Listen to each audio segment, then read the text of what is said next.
அஸ்ஸலாமு அலைக்கும் ஃப்ரெண்ட்ஸ், எல்லோரும் எப்படி இருக்கீங்க? அல்ஹம்துலில்லாஹ் நாங்கள் எல்லோரும் நல்லாயிருக்கோம். நீங்களும் நல்லா இருப்பீங்கன்னு நினைக்கிறேன்.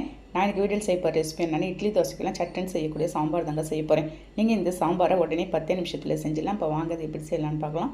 வீடியோக்குள்ளே போகிறதுக்கு அப்படியே நம்ம சேனல் மும்தாஜ் கிச்சனை சப்ஸ்கிரைப் பண்ணிவிட்டு அப்படியே பக்கத்துக்கு பெல் ஐகானை கிளிக் பண்ணிவிடுங்க. அப்போ தான் போகிற வீடியோ உங்களுக்கு உடனே வந்து சேருங்க.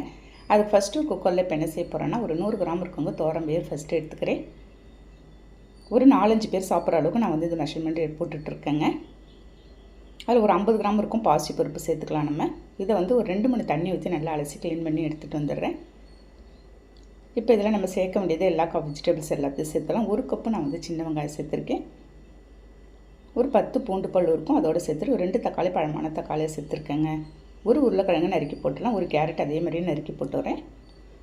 2 கத்திரிக்காய் நம்ம வந்து பிஞ்சான கத்திரிக்காய் எடுத்து அந்த சமயத்தில் மட்டும் நறுக்கி போட்டுக்கலாம். ஒரு பச்சை மிளகாய் கீரி போட்டு சாம்பார் தூள் ஒரு 3 ஸ்பூன் நான் வந்து சேர்த்துட்ருக்கேன். நம்ம நார்மலாக யூஸ் பண்ணுற ஸ்பூனை விட இது சின்ன ஸ்பூன் தாங்க. ஒரு 1/4 ஸ்பூன் மஞ்சள் தூள் சேர்த்துக்கலாம்.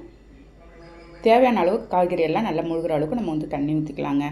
தண்ணி ஊற்றி இதை வந்து ஒரு 2 விசில் மட்டும் நான் விட்டு எடுத்துகிட்டு போகிறேன். இப்போ இந்த சாம்பார் வந்து நமக்கு இட்லி, தோசை, சப்பாத்தி, பூரி எல்லாத்துக்குமே சூப்பராக இருக்குங்க காம்பினேஷன். நீங்கள் பூரிக்கு கூட இதை ஒரு டைம் ட்ரை பண்ணி பாருங்களேன், நல்ல சூப்பரான டேஸ்ட்டில் இருக்கும். பாருங்கள், நல்லா காய் எல்லாம் வெந்து வந்திருக்கு. இந்த மாதிரி ஒரு கரண்டி வச்சு எல்லாத்தையும் மேஷ் பண்ணி விட்டுறேன். நான் ரொம்ப உங்களுக்கு ரொம்ப குழஞ்சு வரக்கூடாது. இந்த அளவுக்கு நீங்கள் வந்து வெந்து வந்தால் தான் நமக்கு வந்து கரெக்டான ஒரு கன்சிஸ்டன்சிக்கு வரும் இந்த சாம்பார். உடனே செஞ்சிடலாங்க. நீங்கள் எங்கேயா வெளியே போய்ட்டு வந்தாலும் வீட்டில் மாவு மட்டும் இருந்துச்சுன்னா சட்னி செய்யாத உடனே இது ஒரு 10 நிமிஷத்தில் நீங்கள் வந்து ரெடி பண்ணிடலாம் அந்த சாம்பாரை. இட்லிக்கெலாம் நமக்கு எப்பயுமே இந்த மாதிரி சாம்பார்லாம் சூப்பராக இருக்குங்க. கொஞ்சமாக தூள் உப்பு சேர்த்து நல்லா மிக்ஸ் பண்ணி விட்டுறேன். இந்த அளவுக்கு ஒரு கன்சிஸ்டன்ஸோடு நீங்கள் வந்து கரைச்சிக்கோங்க. அவ்வளோதாங்க. ஃபைனலாக தாளிப்பு தான். குட்டி வானலில் ஒரு 2-3 ஸ்பூன் இருக்கும். நான் வந்து ரீஃபைண்ட் ஆயில் சேர்த்து 1 ஸ்பூன் கடுகு பருப்பு சேர்த்துடலாம். சின்ன வெங்காயம் ஒரு 4 வெங்காயம் இருக்குங்க, அரிஞ்சு அதோடு சேர்த்துடுறேன். தாளிக்கும் போது நீங்கள் வந்து சின்ன வெங்காயம் சேர்த்துக்கோங்க.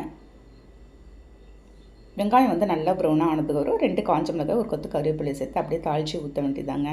உங்கள்கிட்ட பெருங்காயத்தூள் இருந்தாலும் நீங்கள் வந்து ஆட் பண்ணிக்கலாம். பாருங்கள், அவ்வளோ தூரம் கம்மன்னு வாசனையோட சூப்பரான நான் வந்து சாம்பார் ரெடி பண்ணியிருக்கேன். ஃபைனலாக மல்லி கருவேப்பிலை கொஞ்சமாக தூவி விட்டு அப்படியே மூடிட வேண்டியதாங்க. இந்த சாம்பார் இட்லி, தோசை, உங்களுக்கு வந்து சப்பாத்தி எல்லாத்துக்கும் சூப்பராக இருக்குங்க. கண்டிப்பாக ட்ரை பண்ணி பார்த்துட்டு எனக்கு கமெண்ட் பண்ணுங்கள். இந்த வீடியோ பிடிச்சிருந்தால் லைக் பண்ணிவிட்டு ஷேர் பண்ணுங்கள். அப்படி மறக்காமல் சப்ஸ்கிரைப் பண்ணிவிடுங்க. நெக்ஸ்ட் வீடியோவில் பார்க்கலாம். பை.